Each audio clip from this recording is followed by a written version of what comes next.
بسم اللہ والصلاة والسلام علی رسول اللہ اما بعد۔ آج کی اس نشست کا سوال یہ ہے کہ کیا کھڑے ہو کے پیشاب کرنا سنت ہے؟ کہ حدیث پاک کے اندر ہے کہ نبی کریم صلی اللہ علیہ وسلم نے قوم کے ڈھیر کے پاس کھڑے ہو کے پیشاب کیا، اور پھر یہاں تک کہا جانے لگا کہ مرد کے لیے کھڑے ہو کر پیشاب کرنا صرف جائز نہیں بلکہ سنت ہے۔ تو میرے محترم ناظرین، آئیے اس حدیث پاک کا صحیح معنی کیا ہے وہ آپ کی سماعتوں کے نظر کیا جائے گا۔ وما توفیقی الا باللہ۔ حضرت سیدنا حذیفہ رضی اللہ تعالی عنہ سے روایت ہے کہ امام الانبیاء صلی اللہ علیہ وسلم قوم کے ڈھیر کے پاس آئے اور حضور علیہ الصلاۃ والسلام نے کھڑے ہو کے پیشاب کیا۔ پھر آپ صلی اللہ علیہ وسلم نے پانی منگوایا، میں نے پانی پیش کیا اور آپ علیہ الصلاۃ والسلام نے وضو فرمایا۔ تو اس حدیث پاک سے استدلال کر کے یہ کہا جانے لگا کہ مرد کے لیے کھڑے ہو کے پیشاب کرنا سنت ہے۔ تو میرے محترم ناظرین، ایک بات ابتدائی طور پر آپ اپنے ذہن میں بٹھا لیں کہ ہر حدیث جو ہے وہ سنت نہیں ہوا کرتی، لیکن اس کے برعکس ہر سنت جو ہے وہ حدیث ہوا کرتی ہے۔ جس طرح کہ یہ حدیث آپ نے سماعت کی، حضرت حذیفہ رضی اللہ تعالی عنہ سے روایت ہے کہ آپ نے کھڑے ہو کر پیشاب کیا۔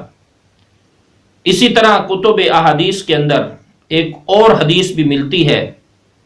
کہ امام الانبیاء صلی اللہ علیہ وسلم نے ارشاد فرمایا کہ حضرت سیدنا ابراہیم علیہ السلام نے 80 برس کی عمر کے اندر کلہاڑے کے ساتھ ختنہ کیا۔ تو کیا کوئی یہ کہہ سکتا ہے کہ کلہاڑے کے ساتھ ختنہ کرنا سنت ہے؟ آئیے آپ دوسری طرف کہ حضرت حذیفہ رضی اللہ تعالی عنہ کی روایت سے یہ ملتا ہے کہ آپ نے کھڑے ہو کر پیشاب کیا۔ اس کے برعکس حضرت سیدہ عائشہ رضی اللہ تعالی عنہ سے روایت ملتی ہے کہ آپ صلی اللہ علیہ وسلم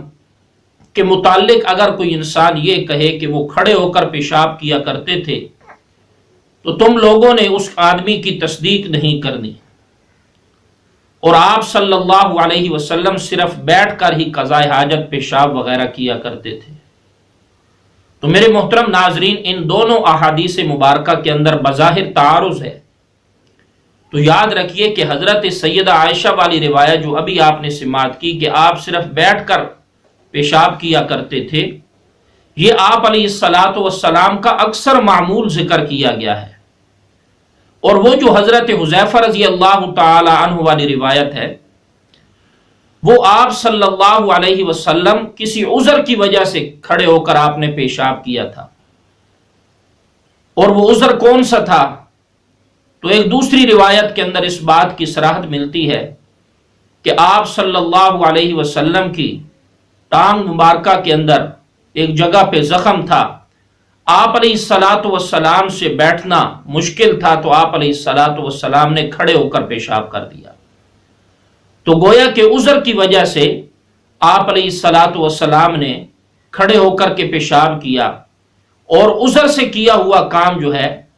وہ عام حالات میں سنت نہیں بن سکتا۔ اس کی میں ایک اور مثال آپ کی سماعتوں کے نظر کرنا چاہوں گا کہ کتب احادیث کے اندر یہ روایت آپ کو ملے گی، آپ صلی اللہ علیہ وسلم کا ارشاد ملے گا کہ جس انسان نے دنیا کے اندر یعنی مرد نے ریشم پہنا، آخرت کے اندر اس انسان کے لیے، اس مرد کے لیے کوئی حصہ نہ ہوگا۔ یعنی آپ صلی اللہ علیہ وسلم نے اس بات سے منع کیا کہ مردوں کے لیے ریشم کا لباس پہننا یہ جائز نہیں، جبکہ دوسری حدیث پاک کے اندر اس بات کی بھی صراحت ملتی ہے کہ آپ صلی اللہ علیہ وسلم نے اپنے بعض صحابہ کو جسم پر خارش لگنے کی وجہ سے ریشم کے لباس پہننے کی اجازت دی تھی۔ تو اب اگر کوئی اس حدیث سے استدلال کرے کہ مردوں کے لیے ریشم کا لباس پہننا سنت ہے، تو یہ انسان کی علم حدیث سے ناواقفیت کی دلیل تو ہو سکتی ہے، لیکن اس کا یہ عمل اور اس کی یہ تعلیم، اسے سنت کہنا یہ اسے سنت نہیں بنا سکتا۔ تو اسی طریقے سے میرے محترم ناظرین، آپ صلی اللہ علیہ وسلم نے جو کھڑے ہو کر کے پیشاب کیا یہ عذر کی بنا پر تھا، اور اسے عام حالات میں سنت سمجھ کر اس پر عمل کرنا، جبکہ کوئی معقول اور شرعی عذر نہ ہو تو یہ عمل انسان کا سنت نہیں ہوگا۔ اور اس کے ساتھ آخری بات یہ یاد رکھیں کہ اگر کوئی انسان کھڑے ہو کے پیشاب کرتا ہے